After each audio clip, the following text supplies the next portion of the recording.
खेला होवे दिवस फिर आज it's a historically very painful and pathetic day. 1946 में आज का दिन कलकत्ता में मोहम्मद अली जिन्ना ने जो ऐलान किया था डायरेक्ट एक्शन डे, वो आज यहाँ का जो महानागरिक था सुहरावर्दी जी का लीडरशिप में ग्रेट कलकत्ता किलिंग हुआ था। कम से कम 5000 से ज़्यादा हिंदू लोग को खुलेआम उसको कातिल किया गया। 1 लाख से ज़्यादा बंगाली को घर बार छोड़ के भागना पड़ा। Thousands of shops houses are looted by the goons. उस वक्त ब्रिटिश पुलिस ने खामोश था, साइलेंस था। इस दिन कलकत्ता के लिए, खास करके बंगाल के लिए एक दुखद का दिन है। आज जब हम लोग ग्रेट कलकत्ता किलिंग डे और हमारी जो सेवियर था गोपाल मुखर्जी जी का हम लोग स्मरण कर रहा था, तब ममता बनर्जी ने बंगाल में गवर्नमेंट स्पॉन्सर्ड टैक्स का रुपया में उन्होंने खेला हवे दिवस मना रहा है, उनकी सरकार मना रहा है। ये बहुत खराब है। ये तुष्टीकरण का राजनीति का फिर एक सबूत है। वो ग्रामीण रोजगार योजना का नाम भी खेला होवे के नाम पे रखा है, ग्रामीण रोजगार। ये लोकसभा चुनाव का पहले भ्रम पैदा करने के लिए ये बता रहा है। पिछले विधानसभा चुनाव का पहले ममता जी ने हर घर में 2-2 चाकरी का कमिटमेंट दिया। 6 महीने के भीतर इंडस्ट्रियलाइजेशन का कमिटमेंट किया, कुछ काम नहीं हुआ, एक भी आश्वासन पूरा नहीं हुआ। हर घर में रुपीज 500 मिल रहा है। और बंगाल में ममता बनर्जी 21,000 नया वाइन शॉप का लाइसेंस इशू किया, नौकरी नहीं दिया। ममता बनर्जी कह रहे हैं कि इस साल प्रधानमंत्री मोदी का स्वतंत्रता दिवस का आखिरी भाषण होगा लाल किला से, टीम इंडिया अगले लोकसभा चुनाव जीतेगी। ये उनकी बात छोड़ दीजिए, अपॉर्चुनिस्ट। 2019 में 19 जनवरी ब्रिगेड परेड ग्राउंड में यूनाइटेड इंडिया का नारा दिया था, उस नारा में कोई असर नहीं हुआ। मोदी जी अगली बार कम से कम 400 सीट लेकर फिर एक बार देश का प्रधानमंत्री बनेगी। देश का कोई नागरिक उजबुक नहीं है, बुद्धू नहीं है कि हमारी देश का हालत यूक्रेन और अफगानिस्तान की जैसे हुआ हालत उस तरीके से बना दे, कोई नहीं करेगा। शत्रुघ्न सिन्हा तो मोदी जी का नाम पर वोट होगा। अगली बार 400 पार मोदी जी है तो मुमकिन है। शत्रुघ्न सिन्हा कह रहे बंगाल की मुख्यमंत्री को प्रधानमंत्री बनना चाहिए, बंगाल की मुख्यमंत्री को प्रधानमंत्री बनना चाहिए। वो बूढ़ा आदमी हो गया, उसका मानसिक थोड़ा डिस्टर्ब हो गया। देश के शरद पवार जी ने कहा है आज की देश की सत्ता भारतीय जनता पार्टी के सहयोगी के हाथ में है। उनकी भूमिका समाज को एकता बनाए रखने में, लेकिन वो लोगों को बांट रहे हैं। शरद पवार जी बोला है, हमारी नेशनल स्पोर्ट्समैन ने बोली बंगाल का संदर्भ में कुछ है तो बोलिए, मैं बोलूँगा। मैं बंगाल में विरोधी नेता प्रतिपक्ष हूँ, देश का नेता नहीं। भाजपा का राष्ट्रीय प्रवक्ता है, उसका पूछ लीजिए। मेरा जो काम है वो मैं काम का अंदर काम करता हूँ। ज़्यादा बहुत बोलने का कोई सवाल नहीं। जादवपुर में जिस तरह से घटना घटी है लगातार, जादवपुर में आज एक कश्मीर का लड़का अरेस्ट हुआ। ये लड़का को कौन रेसिडेंशियल सर्टिफिकेट इशू किया? ये किस तरीके से OBC ए का सर्टिफिकेट मिला? ये OBC ए के अंदर नहीं आता है। ये इसको मल्टी स्टेट हो गया है। अभी मल्टी स्टेट होने से CBI और NIA के लिए फिट केस है। आप लोग क्या डिमांड करेंगे? आप लोग डिमांड करेंगे तो मल्टी डिस्ट्रिक्ट जब होता है तब स्टेट पुलिस का काम में आता है। जब मल्टी स्टेट होता है और मल्टी आपका कंट्री होता है तब CBI NIA होता है। ये मल्टी स्टेट हो गया जम्मू कश्मीर और पश्चिम बंगाल। और Jammu Kashmir is a very sensitive state, bordering state. कैसे वो अजमल को कौन सर्टिफिकेट इशू किया यहाँ रेसिडेंशियल सर्टिफिकेट, उसको OBC कौन बना दिया? वो तो बंगाल का आदमी नहीं है, उसको कौन OBC बना दिया? रहता था कौन OBC बना दिया? कौन तृणमूल का काउंसिलर MLA उनका सर्टिफिकेट दिया, ये सब तो पता होना चाहिए।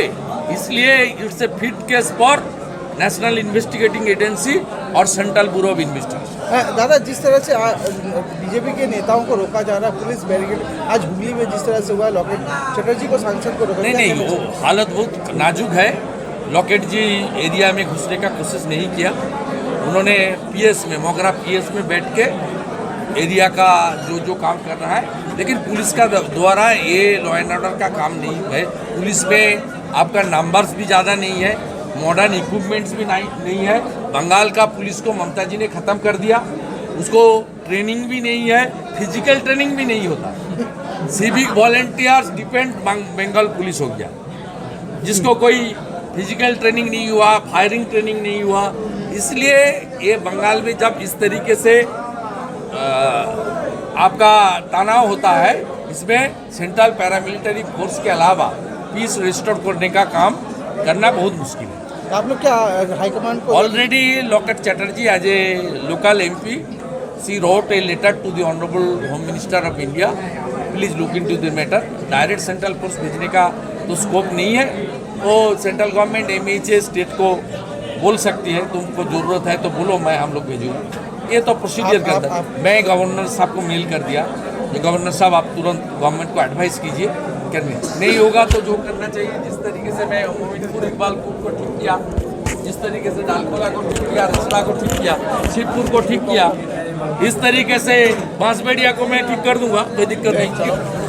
ছিল নো ভোট টু বিজেপি, তাকে এরা সরিয়ে দিয়েছে অন্য রাজ্যে। রেজিস্টার এতদিন পরে এলেন এবং আজকে তাকে তলব করা হয়েছে। তিনি এত বড় ঘটনার পরেও বলেছিলেন তিনি সিক লিভে আছেন। না, তিনি তো অন্য কাজে ব্যস্ত, তিনি তৃণমূল করেন।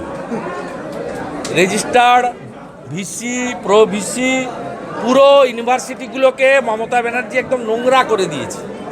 পার্থ চ্যাটার্জির মন্ত্রিত্বের আমলে ইউনিভার্সিটির বিলগুলো পড়বেন বিধানসভায়, প্রো ভিসি থেকে শুরু করে জয়া দত্তর মতো অন্তত 20টা তৃণমূল ছাত্র পরিষদের বুড়ো নেতা, তাদেরকে চাকরি দিয়েছে, কোথাও অ্যাসিস্ট্যান্ট প্রফেসর, কোথাও রেজিস্টার। আমি নামের তালিকা বলে দিতে পারি, ওই তো একটা বললাম আপনাকে। শুভেন্দুদা, আপনি নিজে ছাত্র রাজনীতি করেছেন দীর্ঘদিন ধরে, এই ধরনের ঘটনায় কতটা মর্মাহত, এই ঘটনায় কতটা নাড়িয়ে দিয়েছে, পুরো সমাজকে নাড়িয়ে দিয়েছে। শুধু গ্রেট ক্যালকাটা কিলিংয়ে তিনি আপনারা আজকে এর আগেও আপনারা পথে নেমেছেন, বিভিন্ন ওনারা খেলা করছেন, খেলা হবে করছেন। আজকে ডেট উনি খেলা হবে, ডেলি ফুটবলের শট মারুন না। কিন্তু আজকের দিনে কেন, আজকে কলকাতাতে 5000-এর বেশি বাঙালি খুন হয়েছিল। আমাদের ভাষায় হিন্দু, মমতা ব্যানার্জির সেকুলারিজমের ভাষায় বাঙালি খুন হয়েছে। আজকে এতদিন পর তৃণমূলের 5 সদস্যের টিম এই স্বপ্নদ্বীপের বাড়ি গিয়েছে, তো যাদবপুরে নিজেদের মাটি খুঁজতেই কি তাদের ড্যামেজ কন্ট্রোল করার চেষ্টা করছে। আমিও পরশুদিন নদিয়া যাচ্ছি, আমি ওনার বাড়িতে। আজকে বিরাট অশান্তি হয়েছে, বাইরে ক্যাম্পাসের বাইরে তৃণমূল ছাত্র পরিষদের সঙ্গে ঝামেলা হচ্ছে, কিছুক্ষণ আগে মারপিট হচ্ছে, দুপক্ষের মধ্যে বামপন্থী পড়ুয়া সংগঠন এবং তৃণমূল ছাত্র পরিষদের মধ্যে ব্যাপক মারপিট হচ্ছে। ওই দক্ষিণ কলকাতার তৃণমূল ছাত্র পরিষদের একজন সভাপতি আছে, তাকে মমতা ব্যানার্জি বলেছে এই তালে তুমি যাদবপুরে ঢুকে পড়ো। ও ঢুকতে গেছে, আর টুকরে টুকরে গ্যাং যারা আছে, যারা এই আজাদি ঝুটা হয় বলে, তাদের সঙ্গে লেগেছে। ওটা এ টিম বি টিমের লড়াই। বাঙ্গালোর আর পাটনায় যারা ডিনার আর কফি খেয়েছে, ওদের লড়াই। মমতা ব্যানার্জি কালকে বলেছে, মমতা ব্যানার্জির ঘরে তো আমার লোক আছে, খবর পাই। তা ওখানে বলেছে, ওই দক্ষিণ কলকাতার একজন সভাপতি মমতা ব্যানার্জির ওয়ার্ডেই থাকে, ওকে বলেছে তুই গিয়ে যাদবপুরটা ধরে ফেল এই সুযোগে। এরা হচ্ছে শকুন, এদের দৃষ্টি সবসময় ভাগাড়ের দিকে। পচা জন্তু জানোয়ার কখন পড়বে, উপর থেকে নেমে খাবে। আমি লকেট চট্টোপাধ্যায়ের সঙ্গে টাচে আছি। লকেট চট্টোপাধ্যায় HM-কে চিঠি দিয়েছেন, আমিও গভর্নরকে এক্ষুনি চিঠি পাঠাচ্ছি। ওখানে সেন্ট্রাল ফোর্স ডিপ্লয়মেন্ট। আপনি ছিলেন না, আমরা তো হাইকোর্ট করে সেন্ট্রাল ফোর্স নিয়ে রিকুইজিশন করে বোর্ড করেছি। বাধা ওরা দেবে, সেই বাধা ভাঙতে গেলেও যা করার করতে হবে। সে করার মানসিকতা, লড়াইয়ের মানসিকতা যার আছে সে জিতবে। আমি ওদের বিদ্যা বুদ্ধি জানি, ওদের বিদ্যা বুদ্ধিতে জল ঢালার ব্যবস্থাটাও করেছি, তাই জিততে পেরেছি। তা সকলের করা উচিত। কুণাল ঘোষ একটা টুইট করেছে তো ওর সবকে আমি লকেট চট্টোপাধ্যায়ের সঙ্গে টাচে আছি। লকেট চট্টোপাধ্যায় এইচএমকে চিঠি দিয়েছেন, আমিও গভর্নরকে এক্ষুনি চিঠি পাঠাচ্ছি। ওখানে সেন্ট্রাল ফোর্স ডিপ্লয়মেন্ট করা দরকার, যা যা ব্যবস্থা নেওয়ার আমি এবং লকেটজি নিচ্ছি। লকেটজি আসছেন, বেরিয়ে এসছেন, উনি আমার কাছে আসছেন নিজাম প্যালেসে, আমরা দুজন আলোচনা করে সব ব্যবস্থা নিচ্ছি। না, উনি কথা বলেছেন, আমি গভর্নরকে মেল করছি, যা ব্যবস্থা নেওয়ার নিচ্ছি। এইভাবে তো ডাইরেক্ট স্বরাষ্ট্রমন্ত্রী কেন্দ্রীয় সরকার সেন্ট্রাল ফোর্স দিতে পারে না, তারা অ্যাডভাইস করবে। গভর্নরকেও অ্যাডভাইস করতে বলেছি, বাকিটা না করলে কি করতে হয় আমি জানি, সেটার জন্য তো আছে, কালকে আছে করার। যাদবপুরে তো এই ঘটনাকে কেন্দ্র করে কি তারা জায়গা করতে চাইছে? হ্যাঁ,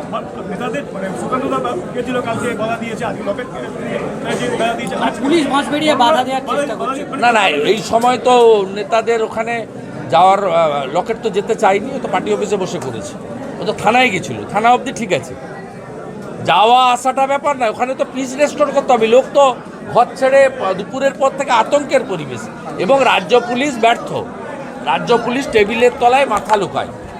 ওখানে কেন্দ্রীয় বাহিনী ছাড়া এটা প্রমাণ হয়েছে, রিসরাতে শিবপুরে কেন্দ্রীয় বাহিনীর উপস্থিতি ছাড়া সেখানে শান্তি ফেরেনি, এনআইএ ছাড়া শান্তি ফেরেনি। স্বাভাবিকভাবে বাঁশবেড়িয়াতেও কলপাড়াতে 19 নম্বর ওয়ার্ডে ওখানে পিস রেস্টোর করতে গেলে মমতা পুলিশকে দিয়ে হবে না। কারো পায়ে চটি, কারো বেল্ট খোলা, কারোর মাথায় টুপি নেই। এদের মমতা ব্যানার্জি কার্যত পুলিশকে, একটা রেজিমেন্টেড ফোর্সকে অচল করে দিয়েছে, অকর্মণ্য করে দিয়েছে, অপদার্থ করে দিয়েছে। এই পুলিশ দিয়ে গুন্ডা দমন কখনো করা যাবে না। তাই সেন্ট্রাল ফোর্স হচ্ছে অনলি অপশান। সেটার পদ্ধতি হচ্ছে চিফ সেক্রেটারি বা ডিএম রিকুইজিশন করতে পারে, অথবা কোর্টের নির্দেশে সেন্ট্রাল ফোর্স ডিপ্লয়মেন্ট হতে পারে। তা আমরা রাজ্যপাল মহোদয়কে জানাচ্ছি, কেন্দ্রীয় স্বরাষ্ট্রমন্ত্রীকে স্থানীয় সাংসদ জানিয়েছেন, তারা যদি পরামর্শ দেওয়ার পরে রাজ্য সরকার রাত্রের মধ্যে ডিপ্লয়মেন্ট করে দেন অন্তত 7 দিনের জন্য, তাহলে পিস রেস্টোর হবে। আর যদি না করেন, অন্য বিকল্প ব্যবস্থা নিয়ে আমি এবং সাংসদ দুজনেই আমরা টাচে আছি। সাংসদ চন্দননগর থেকে বেরিয়ে কলকাতা আসছেন, আমরা বসে কি করে ওখানকার লোকজনকে সেভ করা যায়, বিশেষ করে হিন্দু লোকজনকে কি করে সেভ করা যায়, তার জন্য আমরা যা করার করছি। বোর্ড গঠন একটু বলবেন। বিভিন্ন জায়গায় বিজেপির সভাপতি বা বোর্ড গঠন আপনি ছিলেন, বাধাও দেওয়া হচ্ছে। না, আমরা তো হাইকোর্ট করে সেন্ট্রাল ফোর্স নিয়ে রিকুইজিশন করে বোর্ড করেছি, বাধা ওরা দেবে। এই কাশ্মীরের পড়ুয়ার ওবিসি কাস্ট সার্টিফিকেট এবং রেসিডেন্সিয়াল সার্টিফিকেট যারা ইস্যু করেছে তাদেরকে ধরা উচিত, এবং এটা একটা বড় চক্রান্ত। এবং যেহেতু মাল্টি স্টেটের বিষয় রয়েছে, তাই স্টেট পুলিশ এখানে ইনভেস্টিগেশন করতে পারে না, যেহেতু মাল্টি স্টেট। এটা আজকে ঘটনার পরে এটা কিন্তু এনআইএ, যেহেতু কাশ্মীর আমাদের বর্ডার স্টেট এবং খুব সেন্সিটিভ বিষয় রয়েছে, এবং উনাকে কারা এখানে ওবিসি সার্টিফিকেট দিলেন, কারণ কাশ্মীরের যিনি অরিজিনাল ওবিসি, সেখানে তো পশ্চিমবঙ্গের মতো ওবিসি নেই, ওই ওবিসির আওতায় উনি পড়েন না। এখানে ওনাকে বেঙ্গলের যে ওবিসি, বেঙ্গলের ওবিসি কোটায় কাশ্মীরের ওবিসিকে আপনার সার্টিফিকেট এবং অ্যাডমিশন দুটোই দেওয়া যায় না। এটার পিছনে বড় শক্তি আছে, বড় চক্রান্ত আছে। It's a fit case for NIA. দাদা, আরেকজন ছাত্র যার বিরুদ্ধে অভিযোগ করছেন অন্য পড়ুয়ারা, অরিত্র ডিএসএফ নেতা, তিনিও কাশ্মীরে চলে গিয়েছেন এবং বলা হচ্ছে যে শুধু তাই নয়, নো ভোট টু বিজেপি করেছিল, আইপ্যাক করিয়েছিল ওখানে একজনকে, নাম তার অঙ্কন দত্ত। তাকে শাসক দলের একজন বড় নেতা, শাসক দলের একজন মন্ত্রী দক্ষিণ কলকাতার, তাকে সরিয়ে রেখেছে। আমরা সব ইনফরমেশন কালেকশন করেছি, আমরা এটা পলিটিসাইজ করতে চাইনি। যে এখন যেদিকে যাচ্ছে এর পিছনে এই ব্যবস্থাটার, এই যে পরিবেশটা নোংরা করে ফেলার পিছনে শাসক দলের একটা বিরাট মদত রয়েছে, সরাসরি মদত রয়েছে। নইলে এই আজমল আরিফরা বা এই অঙ্কন দত্তরা বা এই সৌরভরা সৌরভ তো যিনি প্রথম অ্যারেস্ট হয়েছে তো বাংলা পক্ষের হয়ে সরাসরি তৃণমূলের প্রচারক ছিল। 1 মাস আগেও WBCS-এ বাংলা নিয়ে আমার বিরুদ্ধে সোশ্যাল মিডিয়াতে একাধিক পোস্ট আমার কাছে আছে ওর ভেরিফাইড অ্যাকাউন্ট থেকে। এবং অঙ্কন দত্ত যে 21 সালে আইপ্যাকের কাছ থেকে টাকা নিয়ে আমাদের এডুকেটেড ছেলেদের মধ্যে ক্যাম্পেইন করেছিল নো ভোট টু বিজেপি, তাকে এরা সরিয়ে দিয়েছে অন্য রাজ্যে। রেজিস্টার এতদিন পরে এলেন এবং আজকে তাকে তলব করা হয়েছে। তিনি এত বড় ঘটনার পরেও বলেছিলেন তিনি সিক লিভে